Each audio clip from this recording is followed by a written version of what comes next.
Break आप सुन रहे हैं every Mondays Tally Solutions bring to you Talk Compliance. ये होता है टॉक 100.3 पे, जहाँ पे एक्सपर्ट्स आते हैं और इंटरेस्टिंग बातें about corporate tax. If you notice पिछले एक दो हफ्ते से ना we been having very different kind of discussions on Talk Compliance. Right, and today we're going to have an extremely different chat around decoding the corporate tax acronyms and their implications. And to talk to us a little bit more about this, we have CA Rohit Kejriwal, Senior Manager at Crow UAE. Absolutely. Welcome to the show. Good morning, Rohit. Yeah, good morning, everybody. Thank you, first of all, for having me here and providing the platform for spreading awareness about the corporate tax laws. And I am also glad for Tally Solutions for giving me recognition of Compliance Maestro and also providing awareness so that I can provide awareness about corporate tax and other compliances. So I believe that acronyms are used for corporate tax purpose many a times, but we have seen it becomes difficult to interpret for the common public because who are not from the tax background. So it's our endeavor to simplify these acronyms so that it's easy for interpretation for a normal layman as well. बहुत ज़रूरी है interpreting that because you know LOL ROFL ये इसके बारे में तो हम जानते हैं, इतना यूज होता है normal day to day life में, ये नहीं यूज होता है, राइट? स्पेशली जब आप एबिटा की बात करो या PE की बात करो या FTC की बात करो, तो ये सारा डिकोड करने वाले हैं CA रोहित केजरीवाल. जब इनका पूरा नाम कल मैंने देखा सोशल मीडिया पे. You thought he was linked to Arvind Kejriwal? नहीं, आई थॉट वो टैक्स रेड करने तो नहीं आया.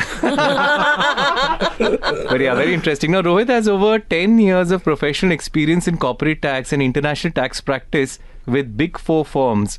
Now, he has an experience in advising multinational corporations with corporate tax and international issues in UAE, India, and Bangladesh jurisdiction.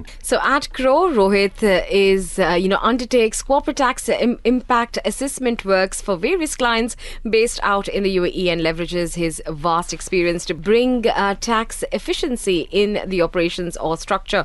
So Rohit has a vast experience in assisting clients on tax compliances and tax litigations, including representations before various tax forums. Right. So उनकी जो client and industry focus है वो है logistics, shipping, media, entertainment, distribution, trading sector, infrastructure, real estate, investment advisory and private equity, financial services. Amazing profile है Rohit. Thank you so much. हमारे studio आप आए, 1 घंटा खत्म हो गया.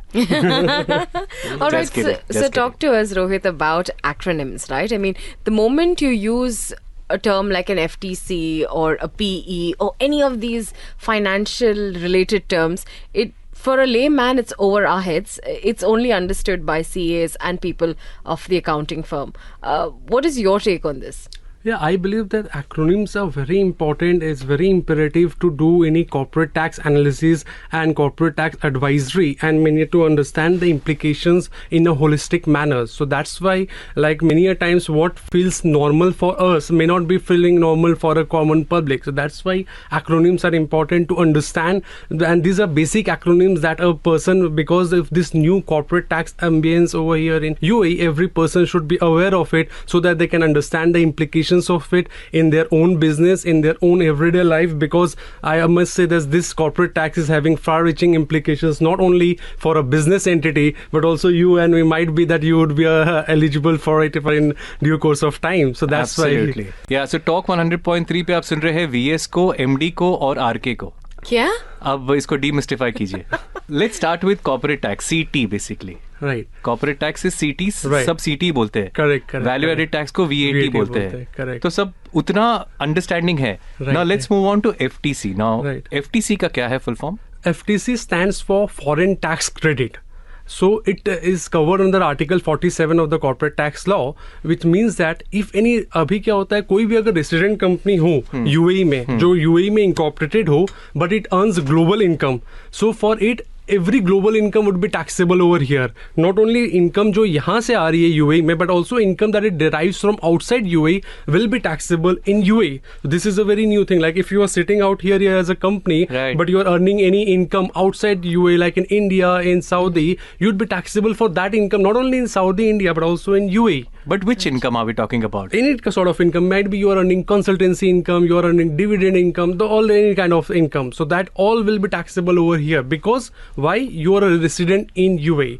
For resident company, the global income is taxable in the resident country. But to avoid the double taxation, what has been given that there are different mechanisms provided in the corporate tax laws in different countries. One is the exemption method, one is the credit method. Credit method में क्या है कि whatever tax you have paid in the source country, you can claim credit in the resident country. Nice. In that way, you would not be taxed doubly in both the countries, right? तो वैसे देखा जाए तो UAE में 9% है, which is the lowest in the entire GCC, right? Correct. So if I have a company in GCC, I'm not actually going to pay tax anywhere else. But the thing is, if you are a company over here and you are deriving income from Saudi, suppose so 20%, so बाकी का जो tax अगर आपका 20% withhold हो रहा है या 15 हो रहा है, over and above 9% you would not be allowed a deduction. So that will be a final discharge over there. Like you would be getting credit only up to the tax liability in the UAE, which is 9%. So if any withholding is done beyond 9% in the source country, you are not eligible to claim credit of that. So that is very important कि आपका अगर कोई भी withholding 9% से ज़्यादा होगा, that will be a sunk cost for you. Interesting. And what is this term called POEM? Yeah. So POEM is place of effective management. Achha. What it means that if any company is like, even if a company is incorporated outside UAE, you would still be considered as a resident in UAE if your strategic, managerial and commercial decisions are taking place from UAE. If you are a company in UAE and you have got subsidiaries in different locations, Okay. you can still that locations, although they are discharging tax in the foreign locations, that will be considered as the resident of UAE, and you would be required to do all the compliances that a resident company is required to do. You would be liable for the corporate tax rate of 9%, and that is very important that a company in UAE should have a proper housekeeping measures in place in relation to its subsidiaries outside UAE, so that you don't end up becoming a resident in UAE. And that's, to be honest with you, I have seen a lot of clients who are not even aware of it. They are running the entire, the MD CEO is sitting out here in UAE. They are running the entire so for all the GCC region, all the world, and they don't realize this fact that even the income outside UAE can be taxed in UAE. And that is what is very imperative to know, that the proper housekeeping measures are placed, proper dereliction, proper duties and the roles and responsibility, decision making powers are given to people outside UAE as well. Superb, yeah. This is really ऐसा खुलासा हो रहा है यार. ये तो मतलब बहुत सारी चीजें. But yeah, if you want to know more, you can always give us a send us a WhatsApp 0586861003. This is Talk Compliance brought to you by Tally Solutions. And quickly, अगर आप ये पूरा chat अगर miss करते हैं या पहले के मिस किए हैं आपने, you can go to Tally Solutions Middle East का YouTube channel. उसपे playlist है Talk Compliance. Subscribe to the channel, hit the bell icon. You get notified about new shows when they're published. We are in conversation with CA Rohit Kejriwal. सुनते रहिए Talk 100.3. Talk 100.3. Day break आप सुन रहे हैं, विवेक and mural आपके साथ. ना quickly we have got a voice note और इनके पास सिर्फ 5 या 10 मिनट का ड्राइविंग टाइम है यासिर का. तो quickly we will make you listen to the question Rohit, and we would appreciate if you could answer this one. We have a company in the free zone and we are a distribution company.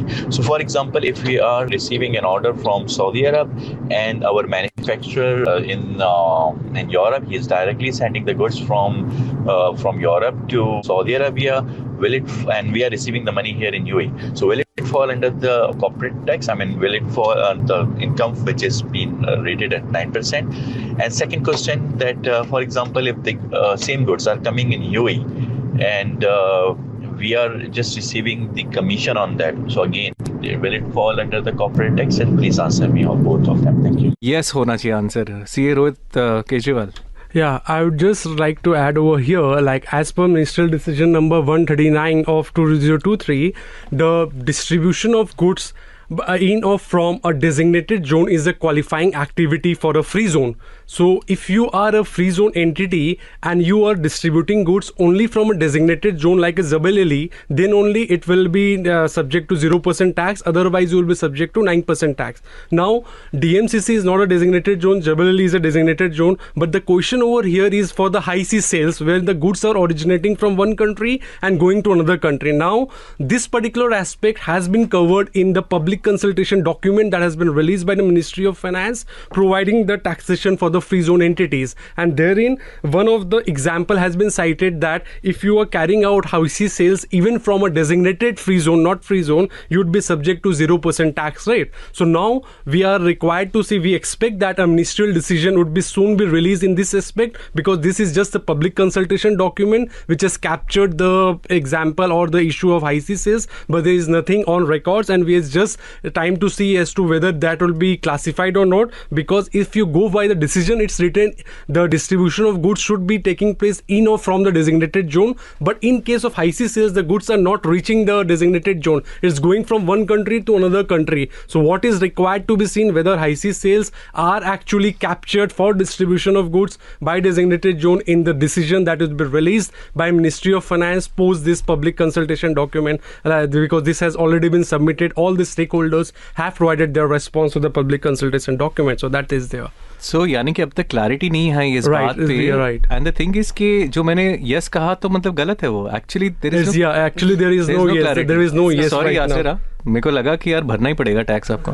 Okay, if we can do a little recap before we go ahead with the other acronyms, a little recap about corporate tax CT. If you can give us a rundown up to now, what has been the changes and how can people move forward where corporate tax is concerned? Yeah, for corporate tax, there have been a lot of developments taking place. There have been ministerial decisions that have been released by the UCOSOF, by the Ministry of Finance. There have been cabinet decisions, and people really have to make themselves abreast of whatever developments are taking place. If you're not aware of one aspect of the law, you are not able to reach the right aspect. You are not able to reach the right conclusion about what is the way forward that is to be adopted. Like just the housey sales was a classic example. People believe that we have got the clarity, we can move this direction, but there is no clarity as of yet. So it's very imperative to be updated about what are the developments that are taking place. There are a lot of decisions that are released by the Ministry of Finance, and we need to be updated about that. And what the FTA is also doing nicely, that they are conducting seminars wherein they are educating the normal public. They are, because tax is something which is new to jurisdiction. So what they are doing, they are keeping people aware. They are making them update about the changes through various seminars so that they can adapt themselves very nicely. And I believe Tally Solution is also one of the medium that really helps people to integrate themselves from the accounting aspect. Because for my journey with Tally Solutions is like 14 years old. When I was doing articleship during my CA days, I was using Tally Solutions, and at that time even that was considered as a most user-friendly platform. And till now I believe that there are a lot been changes, and I can see in my office, in my client place, people using that to integrate themselves. And we as a corporate tax consultant can really value add as to how the accounting interest needs to be done, in what rules it should be done, what corporate tax aspect needs to be considered while the entries of are being made in the Tally Solutions. थोड़ा सा deviate करते हुए हरीश का एक सवाल आया है. He so impressed with how you are actually speaking and explaining. उन्होंने पूछा है, mister Rohit, can you help sell my business as well? Will you be able to help him in terms of selling his business? He wants to do that, and I think a good financial consultant is very important for this. Right. We can really provide whatever the things are required, and we have got the different divisions which really helps people to deal there with that. We have a due diligence team, a complete team which provide end-to-end assistance for this like covering all the aspects, like going with the legal, compliance, accounting advisors. So we can really help them in the compliance advisory aspect as well as help in connecting with the concerned suitable buyer for it. Also, tax के बादशाह CA Pankaj का आया है. We've got a message from him. He says, good morning. Is there a difference between designated zone and designated free zone? ये basically आपका knowledge test करने के लिए सवाल पूछते हैं. So the list of the designated zones was specified for the VAT purpose, and designated zones and designated free zones are basically the same. ठीक है. See Pankaj. Thank you so much for being involved in this, every Mondays. Right. And moving on from that to yet another acronym. What is PE? Yeah. Physical exercise. No. So PE is basically permanent establishment. What happens that if employees of a foreign, like suppose if a foreign company is carrying out any operations in UAE through branch, subsidiary, we always say that okay, it will be liable to tax in some way or the other. But what happens in a scenario wherein there are no physical presence of the foreign company, but one or two employees are coming and carrying out all the activities throughout the year, sitting out there in a office or in a hotel, then that's very important important that even those scenarios, those situations can trigger a permanent establishment for the foreign company in the UAE. What will happen in that? The foreign company would be liable to tax over here. They would require to take the necessary registration and discharge their tax liability. So that is what is very important. And we have been seeing a lot of, in a lot of cases that the employees are coming from foreign country. They are performing the operations throughout the year, and that can really trigger PE for the foreign company in the UAE. And there are different types of PE that have been prescribed under Article 14 of the Corporate Tax Law. It's fixed place PE, agency PE is there, construction PE is there. But the thing is, even if you are not like what has been prescribed, that you need not have a fixed place or permanent place, like even if you are carrying out for some period of time, it may trigger a PE, because unlike other jurisdiction, the service PE clause providing the threshold of the number of days is not there.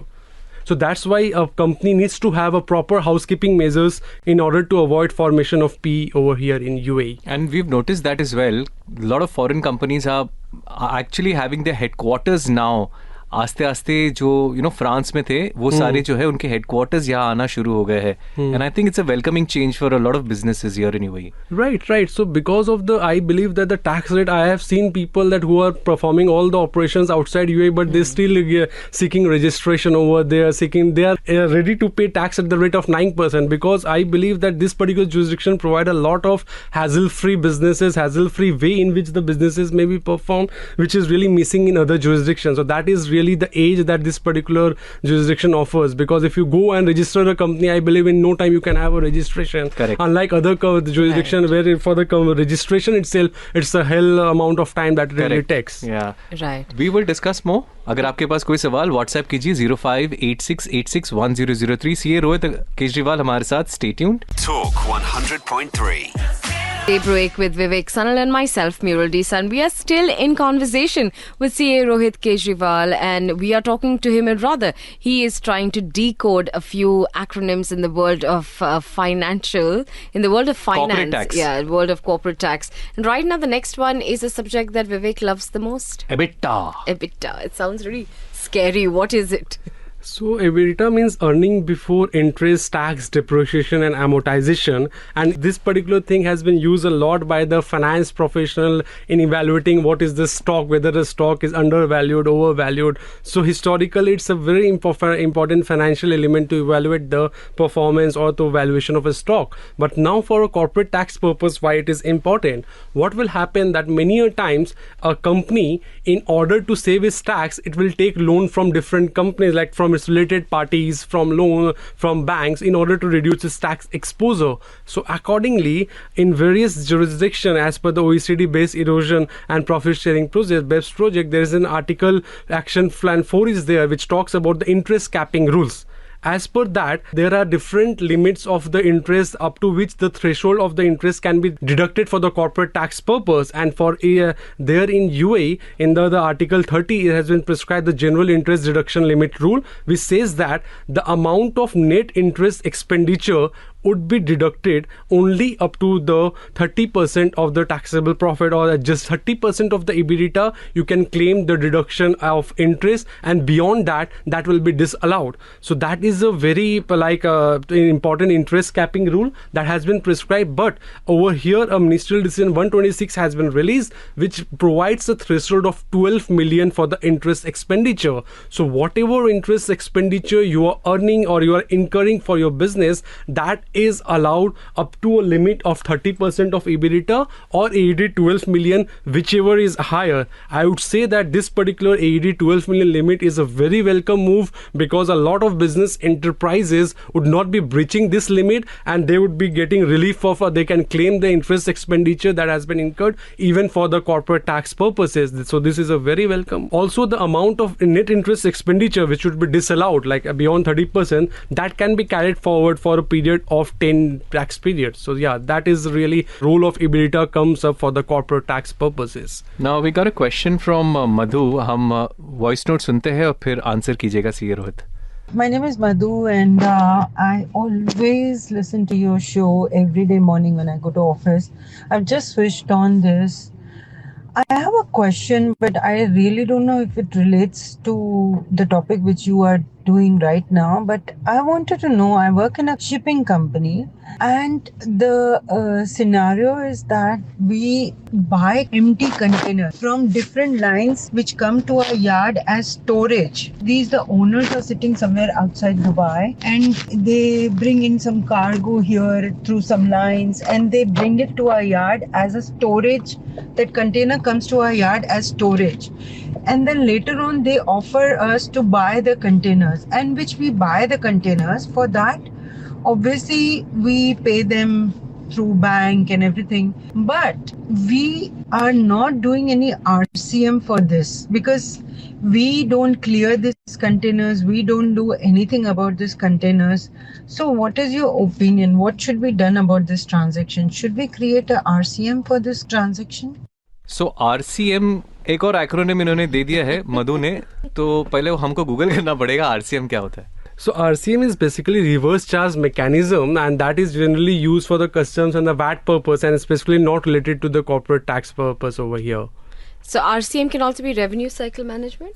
Yeah, that is different, but that's generally for the financial purpose, not for the tax purpose over here. तो ये नहीं कर रहे, तो you can't advise. Yeah, I believe that that's something beyond my corporate tax thing. Okay, Madhu, but thank you so much for your question, यार. और जवाब जैसे मिलेगा हम आपको वॉइस नोट भेज देंगे. But thank you so much for that. Right, and moving on from that to yet another acronym, and we've been hearing about AML time and over again. Everyone that comes in on a Monday morning has been talking to us and reiterating the fact about AML. So what is AML? So AML is anti-money laundering, and I believe that the UAE has been working hard to improve its AML framework over the past few years, and the introduction of corporate tax will further, I believe, bolster the efforts of the governments for the improving the AML framework of the UAE. And because UAE need to come with the FATCA grey list, and that is why it has been making more efforts to have the AML framework improved in the right way. Now there's a lot of role of the UAE corporate tax for improving the AML framework. So what are those roles that are there? First of all, it's the transparency. So the corporate tax regime will require the companies to maintain their records in a transparent and financial records in the right manner. What this will do, this will help in identifying the suspicious transaction and detect any money laundering scheme that is there. It will also have the tax, it will curb the tax mechanism, because if any person is adopting tax evasion mechanism, and if you are, and as a regulator, if you are having access to the books of accounts, because for corporate tax purpose you need the books of accounts also for to be maintained for a period of 7 years. So in that way, if you are having access for the books of account and the entire trail of the transactions that are being taken place by a company, in that way the regulator can really curb the tax evasion that are being done by the entities across UAE. In that way, the UAE corporate tax provides a good mechanism to control or to regulate the AML framework for in UAE. Super यार. अगर आपको भी कोई सवाल पूछना है, CA Rohit Kejriwal हमारे साथ है. 0586861003 दैट्स द नंबर जहाँ आप हमें व्हाट्सएप कर सकते हैं. This is Talk Compliance brought you by Tally Solutions. Talk 100.3. Dave Rohit with Vivek Sanal and myself, Meerul Desa. Yes, we are in conversation with CA Rohit Kejriwal. We're talking to him about acronyms, and he's trying to break it down for our understanding. And now moving forward, Rohit, you were speaking about AML, anti-money laundering. Is there anything you'd like to add on to that acronym?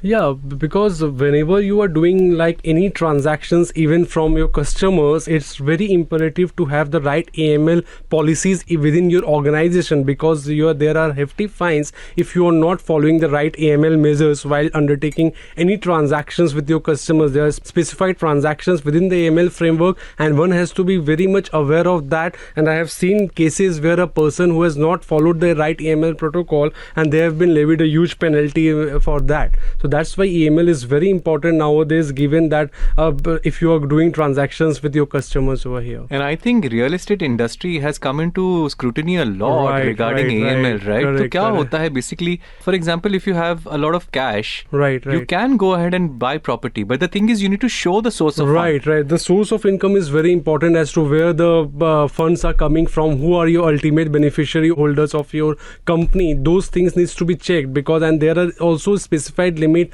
beyond which if a company undertakes the tax transactions, it needs to be reported to the regulator. So that is also very important, because if you are accepting cash and it breaches the threshold, then you have to again report to the regulator, and there would be increased surveillance done by the regulator in respect of that transaction. So it's the real estate company which comes under scrutiny. For example, if the buyer is, let's say, in India, right, and koi residency यहाँ पे है नहीं, and correct, they can also buy properties. Yeah, they can definitely buy the properties so through the proper bank. They have doing it with proper banking channels. There's no issue in that. Right. So how strict are the rules going to get for these high-profile companies or high-profile industries, especially where corporate tax is concerned? And we're talking about AML. What is that advice you'd like to give out to them? So the advice is like to have a proper compliance person, like to who understands what are the AML norms over there, and have to write internal policies for following the AML norms, and having the right internal controls to identify any transactions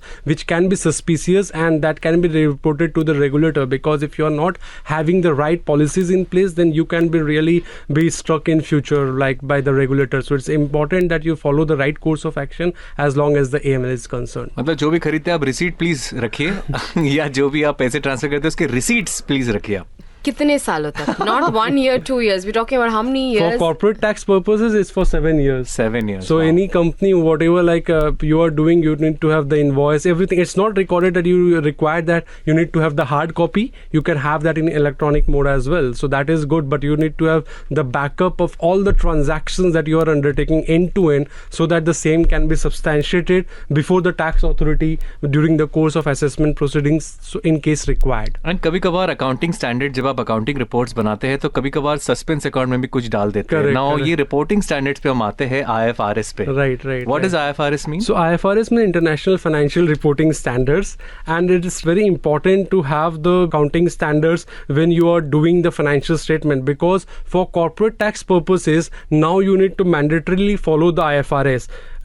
Before that, many a times what we have seen, the financial statements was maintained by the companies in an Excel format or in just Tally without following the right accounting standards. So now, as per the decision that has been issued by the Ministry of Finance, you need to follow the IFRS while maintaining your books of accounts. In case the turnover is up to AED 50 million, you can follow the IFRS for small and medium sized entity, and if your turnover breaches AED 50 million, then mandatory the full-fledged IFRS needs to be followed. So it's very important to have the right accounting as an expert to maintain your books of accounts, because now if you are not maintaining the books of accounts in the right manner, then you can have a potential tax implications or the penal implications in the future. So that is really much required to have the right set of books of accounts by following the right accounting standards when you are maintaining your books of accounts, because that is the base. The books is your base for calculating your corporate tax. If your books is not the right, then the corporate tax liability would not be the right. But Tally Solutions Pay, it is FTA approved if I'm not wrong. So will that not work, or do I have if the Tally Solutions provide you the right platform to have the accounting entries booked in the right manner, and you just need to have a corporate tax consultant who can guide you, or the accounting expert who can guide you whether the booking is maintained as per the IFRS standards or not. So booking is one part in the Tally Solutions, but having an expert to know whether the booking is done as per the accounting standards or not, that is different. So both the things needs to be integrated, collaborated, so that the things are done in the right manner. Super. Thank you so very much for bringing so many acronyms to the table. We will continue this conversation. Talk 100.3. Daybreak with Vivek, Sanal and myself, Muriel Deesan. Yes, this is Talk Compliance, powered by Tally Solutions. And today we are in conversation with CA Rohit Kejriwal, Senior Manager at Crow UAE. And the topic of discussion is around decoding the corporate tax acronyms and their implications. Moving forward from that, we were talking about IFRS now, Rohit, and you spoke to us about how it is correlated to AML. Now talk to us about ALP. Right. So again, a new ALP, it stands for Arm's Length Price. This particular acronym is very important because it captures the entire transfer pricing regulations that are there in the UAE. What does it mean in a layman language is the fact that the price at which I am transacting with a related party should be the same at the price at which I am transacting with an unrelated party. So whoever, suppose me and you is a related party, and the price should be the same with the price at which I am transacting with an unrelated party. Why is it important? Because many a times the shifting of profit takes place because of these transactions between the related parties, and that is why the concept of ALP has been introduced under the UAE corporate tax law. And what we have seen many a times over here, the people do not have the right transfer pricing policy in place, and it's important that it has been prescribed under the corporate tax law that whenever you are having a transactions with your related party, it should be at arm's length price. And if you are not having any of the transactions in the arm's length price, then that can lead into a transfer pricing adjustment in the future. So having the right transfer pricing policy in place, for which a benchmarking analysis needs to be conducted for all the transactions you undertake with your related parties, and that is what is required. And also from a transfer pricing angle, there is also a TP disclosure form that needs to be submitted along with the tax return, and it really specifies the ALP of the transaction that have been entered into with the related parties. So the tax authority would be having the details of the price at which you are undertaking transactions with your related parties, and if the same is not there in the correct manner, then there's a problem that you can face in future. And there's a specific provision that has been inserted in the tax law which says that the tax authority may ask for the TP policy or the TP backup for any transaction from the taxpayer, and they are required to furnish the same within 30 days upon the request of the taxpayer. So if you are not having the TP policy right now, and how you are going to furnish to the tax authority in case required in future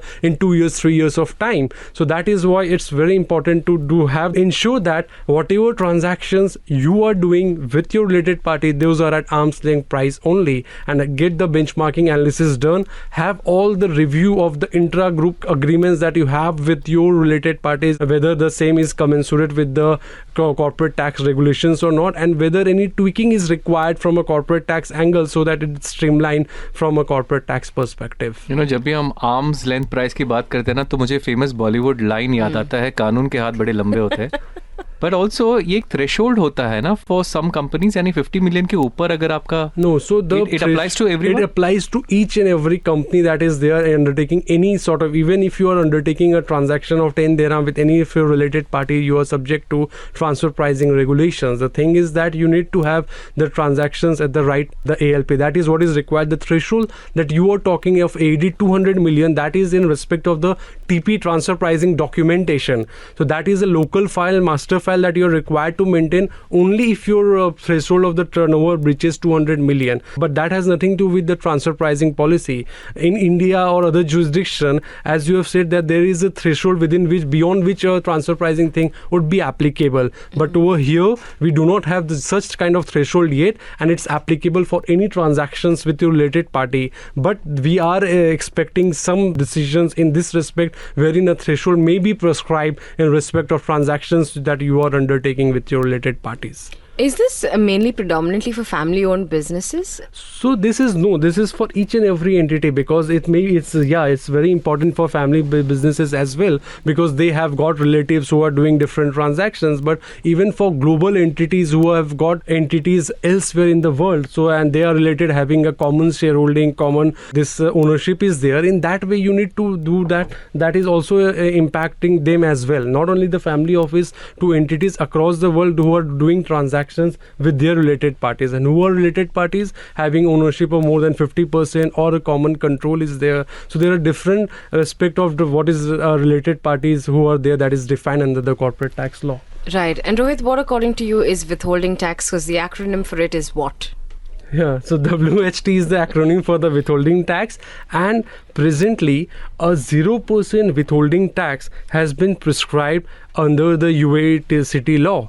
So many a times people come and say me, okay, it's 0% withholding tax. I am not required to do anything, right? So why I am bothered about that? It's very important to note over here that it says that 0% withholding tax has been introduced for transactions with non-resident who do not have a PE in the UAE. But it has also been specified that the ministry may prescribe the different rates of withholding in due course of time. So what we are gonna anticipating that there would be withholding tax rates that would be introduced in the future, and the withholding tax compliances that needs to be done by the entities over here in the UAE. And one of the very important point from a business perspective is that whatever contracts you have got with your vendors over here, be it domestic vendor, be it foreign vendors, have the withholding tax clause incorporated right now, because if the withholding clause tax clause gets introduced in the future, the vendor doesn't ask the 5%. When you withhold 5%, then the vendor would ask, why you are withholding 5% from my payment? You bear it from your own pocket. So it's very important that the withholding tax clause should be inserted, that the withholding tax would be applicable on the transaction as and when it has been introduced in the UAE, so that there is no cash flow loss to the company in the future when it is doing transactions with their vendors. Super. Withholding थोड़ा बहुत और बातें right now. We will come to TRC and TRN. इसके बारे में और discuss करेंगे. Stay tuned to Talk 100.3. This is Talk Compliance brought to you by Tally Solutions. And if you want to watch these videos, you can go to YouTube, Tally Solutions Middle East, और यहाँ पे आप पूरा video, पूरा understanding पा सकते हैं. Stay tuned. Talk 100.3. So ये है Talk Compliance brought to you by Tally Solutions, and Tally Solutions Middle East के YouTube चैनल पे जरूर जाइए. Now, last 2 points, acronyms की हम डिस्कस कर रहे थे about corporate tax. Now, TRC. I think it's very important to understand what is TRC. Right. So TRC stands for Tax Residency Certificate, and this is certificate that is issued for the companies by the FTA so that they can take advantage of the double tax avoidance agreement on which the UAE is a signatory. So what happens that if you, like in India, if you are deriving any income from India, so the TRC is a mandatory document which the Indian tax authority will ask for getting the treaty relief. If you want a lower withholding of under the UAE-India treaty, then the tax authority of India would ask the document from the UAE company. So it's very important that you have got this TRC if in case that is if you are having any foreign source income. But over here in UAE, you need to be a resident or established for 1 year and get your books of accounts audited for the last period in order to get the TRC. If you do not have the TRC for that, then if you do not have the books of accounts audited for a period of 1 year, then you do not get the TRC as on date. And you cannot get the TRC also for the future period. It can only be for the past period that is there. So, and the branches of the foreign companies that are there, they are not the resident over here, and they cannot get a TRC from the tax authority. For getting a TRC for a UAE company, you need to be incorporated over here as per the UAE laws. And for a resident, आप और हम के लिए हम लोग TRC कैसे ले सकते हैं? If we are there in staying in UAE for a period of 183 days or more, then only we can obtain the TRC in the individual capacity from the tax authority, because we can also have a foreign source of income. Absolutely. Right. Yeah, मैं वही पूछने वाला था. Right, not only companies but even residents. If you are having invested in the Indian stock market and you are having a dividends over there, and if you want as per the treaty, I believe 5% the withholding tax is there, and the tax authority, the companies over there can have a higher withholding. So in order to have the reduced withholding, you can have the TRC from the tax authority and get the withholding done at the lower rate. So it's applicable not only for the companies, as rightly said by you, but also for individuals deriving foreign source of income. Super, very important, tax residence certificate, yeah.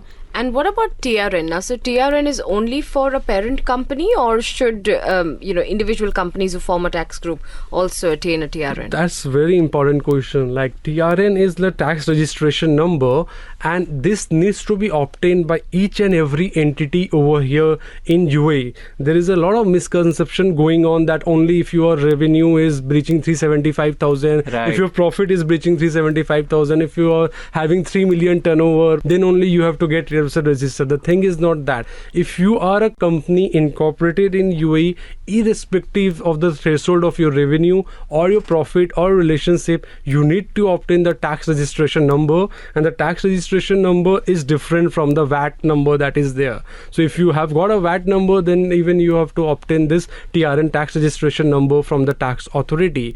Now coming to the question of the tax group, over here, even if you are forming a part of your subsidiaries, forming part of the tax group, each and every subsidiaries in the tax group needs to obtain the TRN from the tax authority. It's not that only the parent company needs to obtain the TRN from the tax authority. Each and every subsidiary needs to obtain the TRN from the tax authority and get themselves registered. So right now, the process of registration of tax group has not yet been enabled by the FTA, and each and every subsidiaries of the tax group needs to obtain their registration separately right now, and the registration for the tax group would be open in due course of time by the FTA. I would like to mention that the Imara tax platform, the platform that has been opened by the FTA for seeking registration, is like a seamless platform, and it's really like we have seen cases where we have got registration in couple of days time. So hats off to FTA for taking such a good initiative and providing such a seamless platform for doing the tax registration. अच्छा, हमने जो 10 acronyms लिए उसमें से FTA का full form हमने नहीं बताया, federal tax Authority. So let's do a summary of the 10 acronyms that FTC's foreign tax credit. POEM is place of effective management. PE is permanent establishment. EBITDA is earnings before interest, tax, depreciation and amortization. AML is anti-money laundering. IFRS, International Financial Reporting Standards. ALP, arm's length price. WHT, withholding tax. TRC, tax residency certificate, and TRN, tax registration number. VS, MD और RK आपके साथ. Demystify कीजिए इसे. Well, there's nothing to demystify, but we can only thank you and thank Tally for getting, talents like you in our studios who kind of break down information like this to all of us and help us where accounting is concerned and corporate tax, understanding the knowledge on corporate tax is concerned. Correct. And thanks a lot to you all as well for providing such a good interaction, because I believe the kind of knowledge that you are possessing, in some time you also would be providing corporate tax knowledge along over here. तो please ऐसे और तारीफ कीजिए ताकि हमारे bosses सुने. So thank you, CA Rohit. It was such a pleasure to have you in our studios, and we'll see you soon again. Yeah, thanks a lot. Thank you. Have a great day.